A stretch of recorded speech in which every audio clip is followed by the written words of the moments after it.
housemates. Sobrang balisa na sa paghahanda ng big night ngayong gabi habang naglalakad ang members ng Roar. Sa pool, kapansin-pansing wala si Ralph, napapalitan ni Brent. Minsan lang si Brent makikipagbanding sa boys. Tanging sina Sneer, Mika at AZ lang ang kanyang madalas na makasama. Aminado naman masyado siyang isolated sa iba kaya't madalas ay nominated sa kanilang pag-uusap.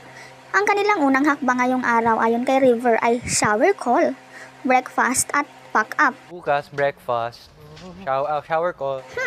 Nakaka-anxiety na parang ayaw na nilang matulog. Grabe na ang kanilang paghahanda. Ngayong araw din na kanilang paghahandaan ang make-up ng girls. Ayon kay River, girls muna ang mauuna sa kanila. Start na ng For makeup. sure, girls muna. Habang papunta sa loob ay may pagkanta-kanta pang nalalaman sina Will at Sneer.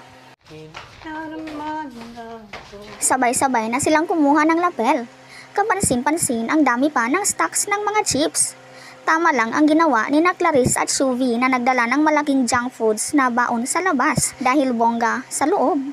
Sa outside world, baka mangulila si AZ ng chips.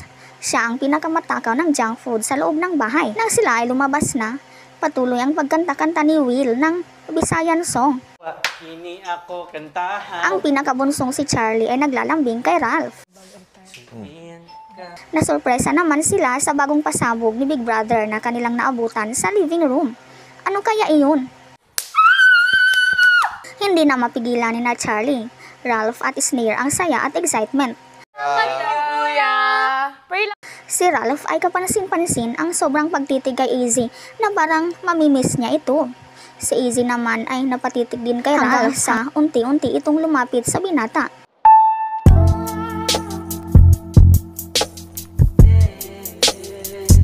Natanong ni Ralph kung paano pa sila makakatulog sa mga ganap ni Big Brother. Ano ang makakatulog niyan, kuya? Nakakaiyak kung alalahanin ang moments nila sa loob for 3 months. Ang batch na ito ang walang masyadong may masama ang ugali na tuwing lalabas man, bawat evicted ay nasasayangan ang netizens. Kung walang challenges si Big Brother na susubok sa kanilang mga ugali, ay wala talagang mga tensyonadong scenes at mga iskandalo sa loob. Ikaw, anong masasabi mo dito?